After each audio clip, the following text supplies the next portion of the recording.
Welcome to ఉదయం news. Palnadu జిల్లా పెదకూరుపాడు నియోజకవర్గం అచ్చంపేట మండలం అచ్చంపేటలోని ఆంజనేయ స్వామి విగ్రహం సెంటర్లో రాష్ట్ర ఐటీ మంత్రి శాఖ మరియు విద్యాశాఖ మంత్రి నారా లోకేష్ యువగలం 2 సంవత్సరాలు పూర్తయిన సందర్భంగా కేక్ కట్ చేసి ధన్యవాదాలు తెలిపారు. ఆనాడు రాష్ట్రంలో ఉన్న పరిస్థితిలో ఆనాటి పాలకులు జగన్మోహన్ రెడ్డి ప్రభుత్వంలో ప్రజలు అనేక విధాలుగా అన్యాయానికి అక్రమానికి గురవుతున్న తరుణంలో రాష్ట్ర ప్రజల్ని రాష్ట్ర యువతిని మరి పెద్దవీట వేయాలని యువతకే ఉద్యోగ అవకాశాలు కల్పించాలని ఆనాడు జగన్మోహన్ రెడ్డి ఎన్నికల హామీ ఇచ్చి గంగలో తొక్కాడనే ఉద్దేశంతో యువతికి న్యాయం చేయాలని ఆనాడు పాదయాత్ర మొదలుపెట్టి మరి సుదీర్ఘ పాదయాత్ర చేసి ఇప్పటికి 2 సంవత్సరాలు పూర్తి చేసిన సందర్భంగా ఈనాడు అచ్చంపేట మండలం తెలుగుదేశం ఆధ్వర్యంలో కేక్ కటింగ్ కార్యక్రమం నిర్వహించారు. మండలాల్లో కూడా ప్రజలందరూ రాష్ట్ర ప్రజలకి శుభసూచిక తెలియజేయాలని ఈ కార్యక్రమాన్ని ఏర్పాటు చేసినందుకు కూడా మరి భాష్యం ప్రవీణ్ కి ధన్యవాదాలు తెలియజేసుకుంటున్నామన్నారు.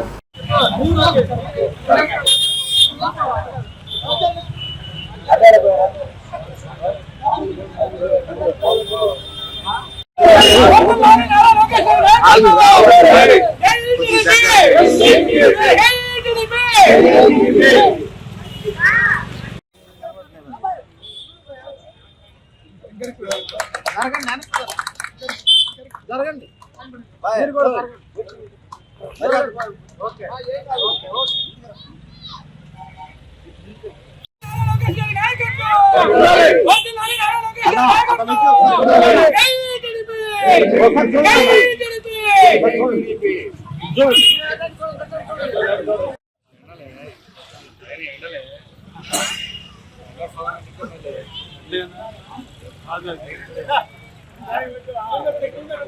ఎండ తగులుతుంది ఇండిగో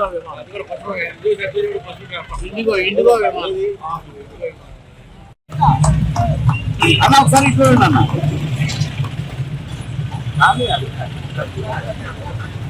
అదే